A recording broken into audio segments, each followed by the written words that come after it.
é objeto de estudo da homilética, o pregador, a pregação, a precisão. Ela se preocupa com o pregador. Por que ela se preocupa com o pregador? Porque o pregador é aquele que vai transmitir a mensagem.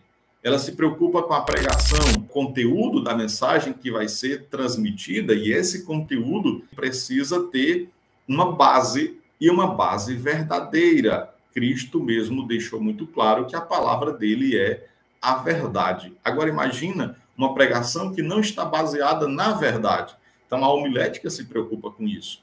E terceiro, a homilética ela se preocupa com a precisão, o estabelecimento de um alvo que seja alcançável e que transforme um ambiente, um coração, transforme uma vida. Nenhuma pregação ela será frutífera e ela alcançará os seus objetivos se ela não tiver um alvo estabelecido. A homilética se preocupa com isso. A precisão da pregação. Até que ponto essa pregação é importante? Ou até que ponto essa pregação alcançará os objetivos estabelecidos pelo pregador? Então, veja, a homilética ela não se preocupa apenas com elaborar um esboço de sermão. Isso não é homilética. É parte da homilética, mas não é só isso a homilética. Ela se preocupa com o pregador, ela se preocupa com a pregação e ela se preocupa com a precisão. Um outro detalhe muito importante aqui que nós precisamos levar em consideração é que a homilética ela não é apenas um diálogo, não é apenas dialogar com o público. A homilética ela é um processo formal de construção de uma mensagem. A homilética é um processo formal de construção de um conjunto de informações sistematizadas, organizadas, de modo que o ouvinte ele consiga compreender início, meio e fim, a aplicação da verdade que foi transmitida.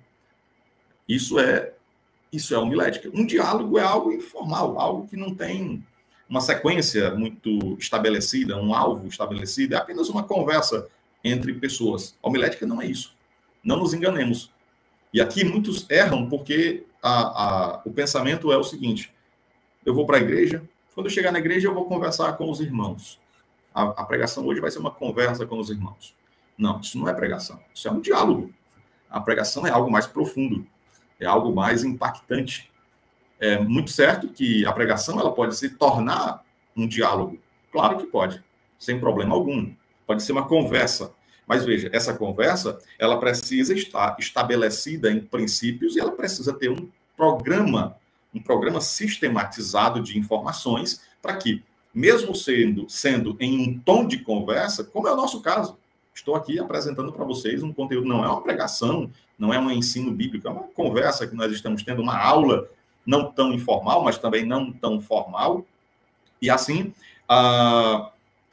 a homilética, ela se preocupa em apresentar informações de forma organizada, mesmo que seja em um tom de diálogo, ok? Isso nós precisamos ter muito claro. Não é porque eu sou pregador ou ensinador, toda vez que eu for falar na igreja, irmãos, vamos seguir passo 1, passo 2, passo... Não é essa a questão. A questão é que a informação precisa estar muito bem estruturada.